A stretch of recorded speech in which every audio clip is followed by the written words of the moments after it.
Fáilte go Físeán. Today I'm in the very northern tip of County Dublin, my home county, and the plan this evening is to hike 2 kilometres south over the border of County Meath into Dublin to Bremore Head, where the remains of a Neolithic cemetery still exists. 5,000 years ago, people built a settlement on the headland, and within their village they built complex tombs that would survive until our lifetime, but over the millennia would become forgotten and overgrown to the point of seeming like simple soil mounds in a field. I want to check out these markers of our ancient heritage and camp in their ancient village. So first things first, I need to get over this river, which I didn't expect to be that wide.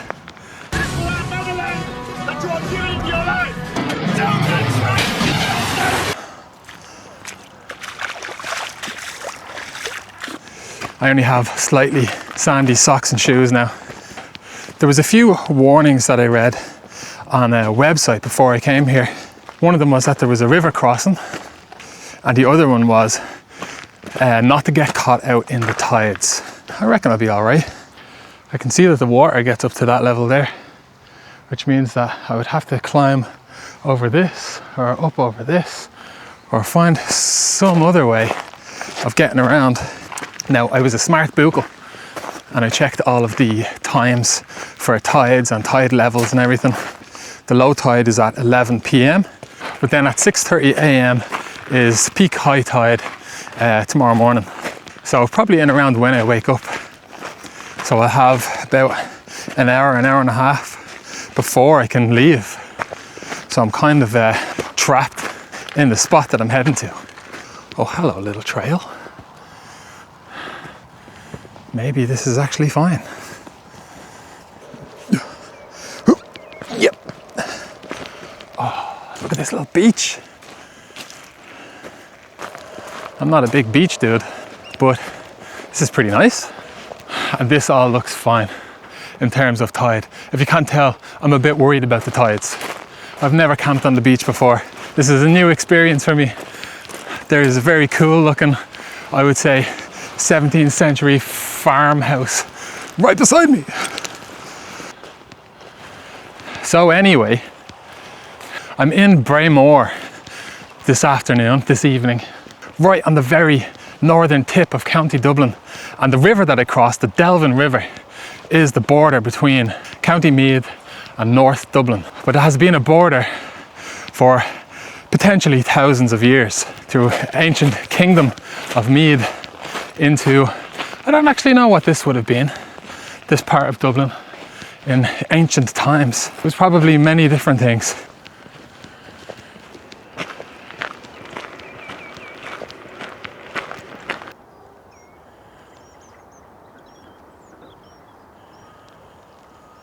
Nice little sunset over there. I can't tell if that's a tent over there. I think somebody else might be. It's an umbrella, an Anglo-Irish bank umbrella, the worst kind of umbrella.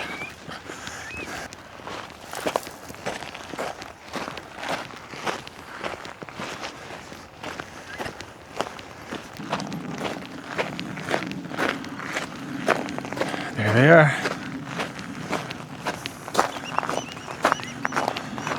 I'm standing at the edge of a Neolithic cemetery. 5,000 years of burials, and that is the main tomb. And I'm right on the coast. This is, apart from the boats with the lights and everything, this is the view that the Neolithic people had 5,000 years ago. It's insane.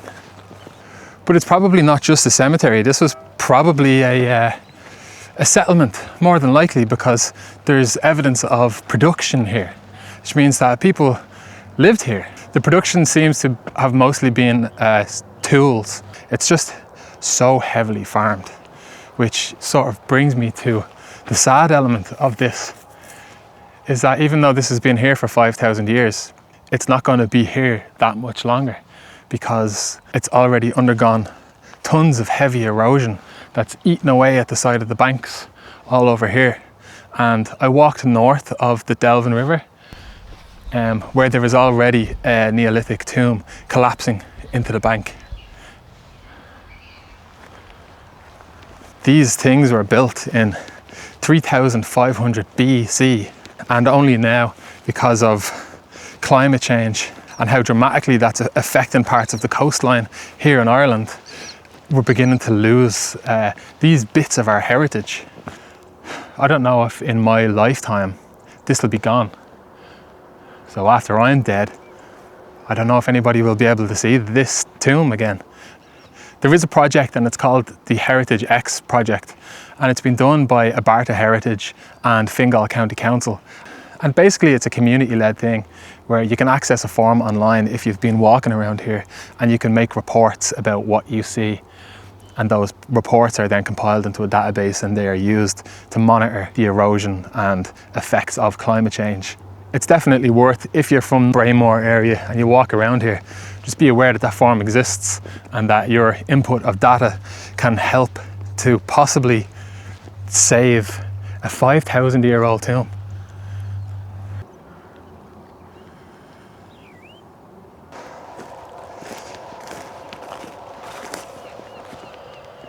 I think this is the spot. Wow. Heavy bag today.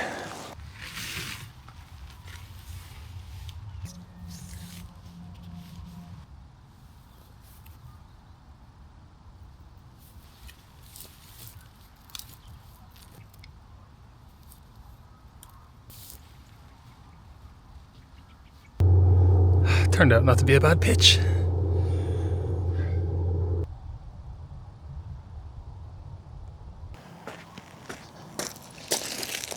It's dark.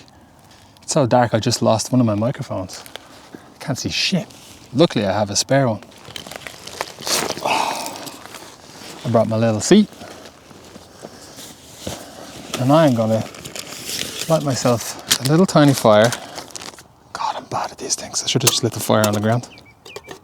Okay, I got it. Now, don't laugh, but I brought some dried wood. I said in my last video that I wanted to learn how to light fires while I was out camping. This is step one with a lighter. Hopefully when I get this going, all these bugs will get out of here. It's not too bad, it's mostly the light, I think. There's no light out here. How to light the easiest fire tutorial. Get a load of fire lighters, stick them in the bottom and put some kiln dried wood on top of it. Fire! Oh, it smells unreal. I made some little apple slices the other day. Stewed apples and cinnamon and caramel with like a little biscuit base. They're delightful. I brought one of them, which I'm gonna have with a cup of tea. I'm bringing this everywhere, man. This is my new winter companion.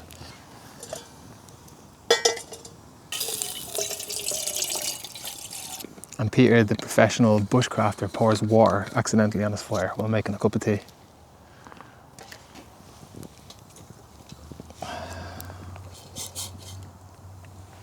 A Barry's tea kind of dude, because apparently in Ireland you have to pick a side. Right, just let that do its thing for a few minutes. I even brought milk. Fancy pants. Tell you, there's something to this camping crack. Right, we're milking it up. I like a slightly milkier tea than most.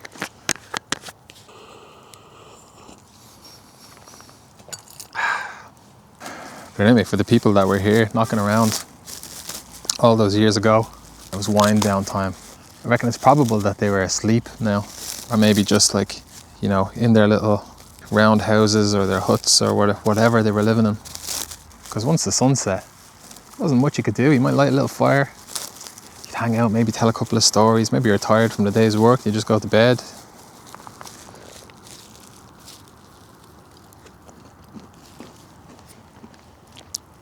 That's a crazy bit of decadence. I love a baked good. But as soon as the sun rose, they were up and at it, out doing stuff, fishing and making tools, burying their dead in elaborate tombs that probably took a long time to build.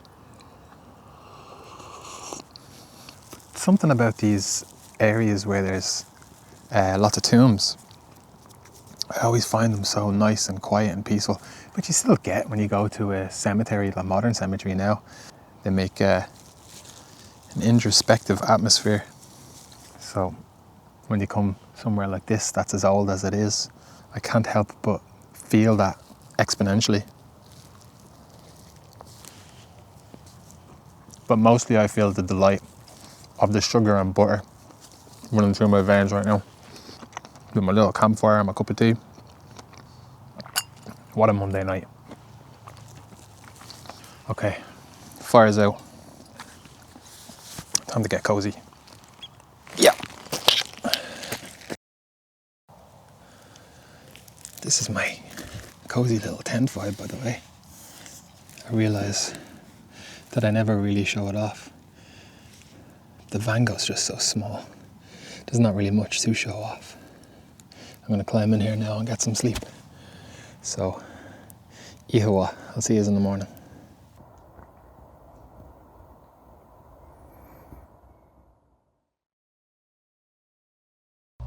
Imagine what, Macarja?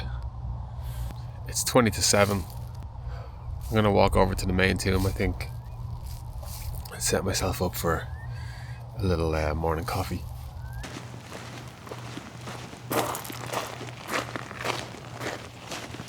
I have all my coffee making utensils and paraphernalia with me.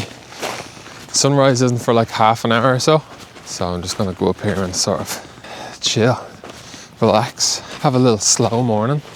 I can't see anything with this light in my face.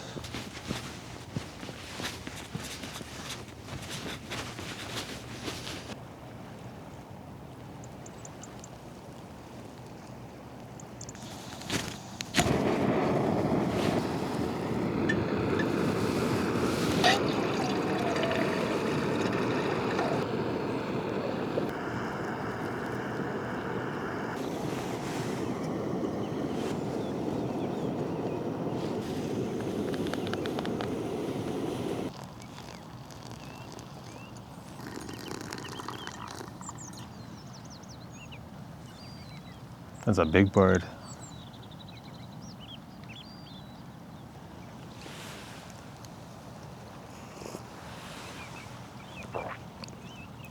Oh yeah.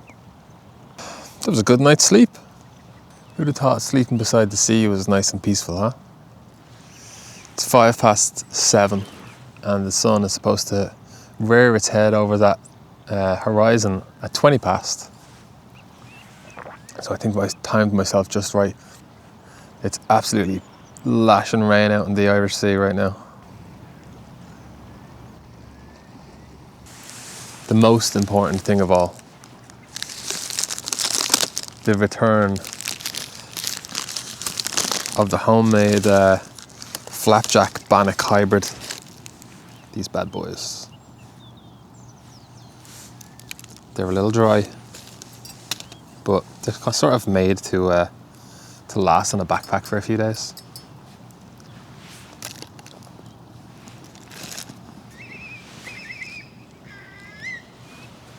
Who's our man? I don't know what kind of bird that was, but he has some snoot on him. There is a couple of birds knocking around here that sound like kids screaming, which was a bit harrowing. I know I'm all set up here, but I might take a walk down the beach.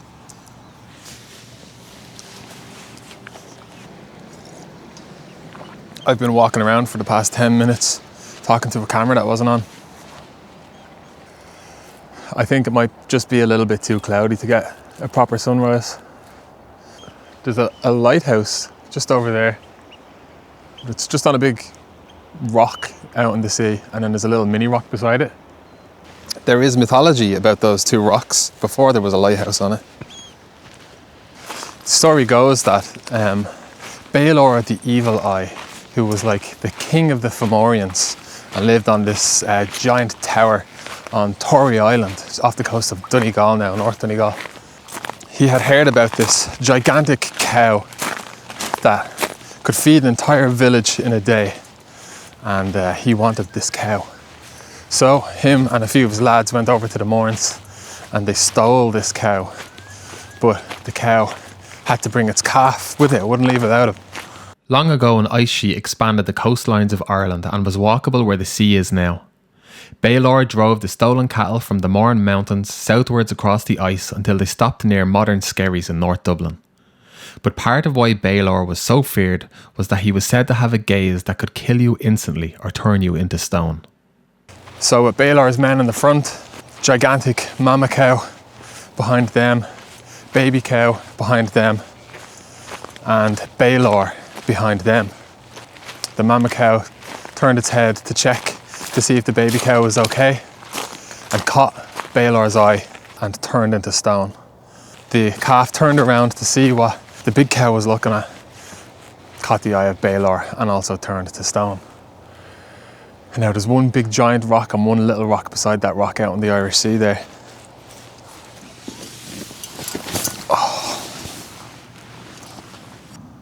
I'm sitting directly next to the main tomb, and it is said to probably have an alignment with the setting sun at the winter solstice. They can't tell for certain because the top of the roof is collapsed and it's in such bad disrepair now that they can't tell for sure if it's accurate.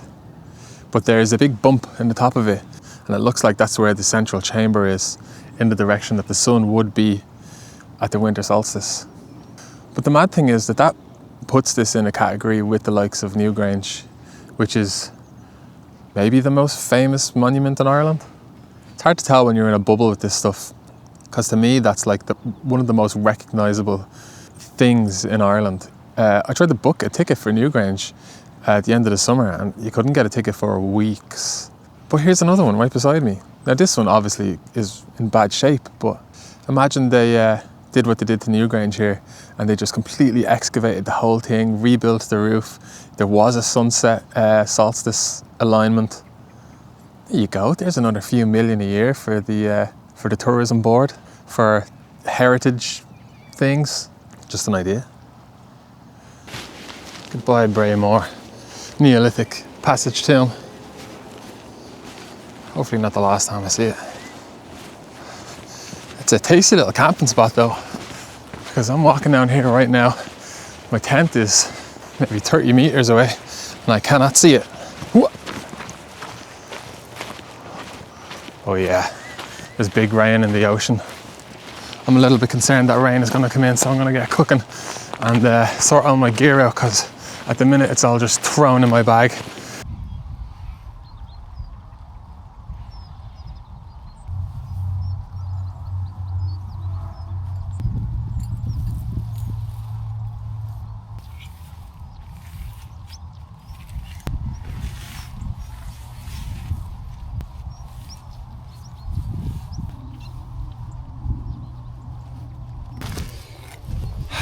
It was less than 10 minutes, not bad. Not a trace has been left. I'm out of here. I found the microphone. It was under my tent. Oh God, I'm so happy I found it. So I think either way this morning I'm probably gonna get wet runners, wet shoes. Yeah, I still have to make that crossing over the river Delvin. I have lots of mini rules with this stuff, and one of my mini rules is prevent wet runners and socks on the way to your camp at all costs. But on the way back, it's fine, because you don't have to deal with it for too long.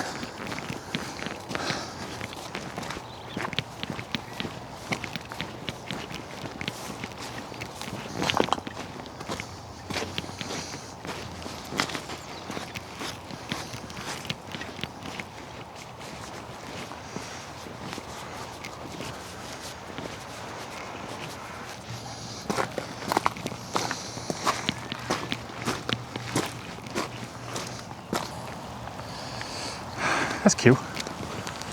It's officially raining. That was one of my favourite camps for some time. Something about those ancient grave sites, man. They're just so peaceful and nice. And I don't think I've ever had a bad sleep next to a Neolithic tomb, which I don't think is something a lot of people can say.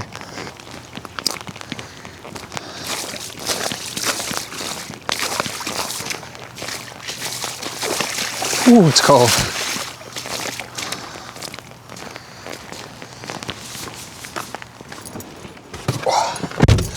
Oh, I'm out of the rain. Just as I crossed the river there, it really started to pelt it down. Okay, if you made it this far, thanks very much for watching. And slán go fóill. I'll see you in the next one.